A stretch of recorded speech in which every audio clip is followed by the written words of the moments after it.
নমস্কাৰ আপোনালোক সকলোকে মোৰ ইউটিউব চেনেল টিচাৰ্ছ কৰ্ণাৰলৈ পুনৰ এবাৰ স্বাগতম জনাইছো।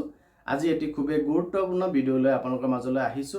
কাইণ্ডলি ভিডিঅ'টি শেষলৈকে চাব, চাই ভাল পালে লাইক আৰু শ্বেয়াৰ কৰিব আৰু চেনেলটি যদি এতিয়াও সাবস্ক্ৰাইব কৰা নাই এনে ধৰণৰ ভিডিঅ'বোৰ পাই থাকিবৰ কাৰণে কাইণ্ডলি সাবস্ক্ৰাইব কৰিব। অসমত বহু দিনৰ পৰা মই এটা ডাঙৰ চক্ৰ এটাক লক্ষ্য কৰি আছিলোঁ। সেইটো হ'ল যে মেডিকেল ইঞ্জিনিয়াৰিং আৰু CBSE পৰীক্ষাৰ আগত ল'ৰা ছোৱালীসকলক চেণ্টাৰ চেঞ্জ কৰাই দিয়া হয় আৰু কিছুমান নিৰ্দিষ্ট স্কুললৈ লৈ যোৱা হয়।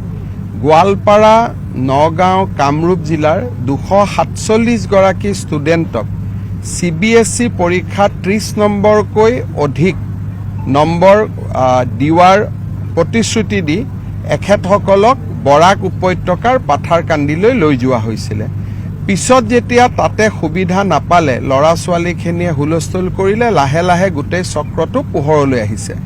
আৰু এইটো CBSEতে সীমাবদ্ধ নাথাকে, এইটো মেডিকেল এণ্ট্ৰেন্স পৰীক্ষাটো চলি থকা ডাঙৰ এটা ফ্ৰড এটা আমাৰ সন্মুখলৈ আহিব। মই আগতে কৈ আছোঁ যে এই মানুহজন বহুত ডাঙৰ ফ্ৰড হয়। His history is all about ফ্ৰডছ।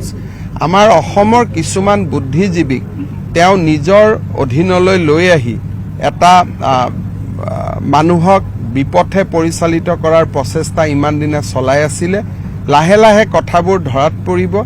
অসমত যাতে এডুকেশ্যনটোক এখন বজাৰলৈ ৰূপান্তৰ কৰা নহয়, তাৰ বাবে আমি প্ৰচেষ্টা কৰি থাকিম।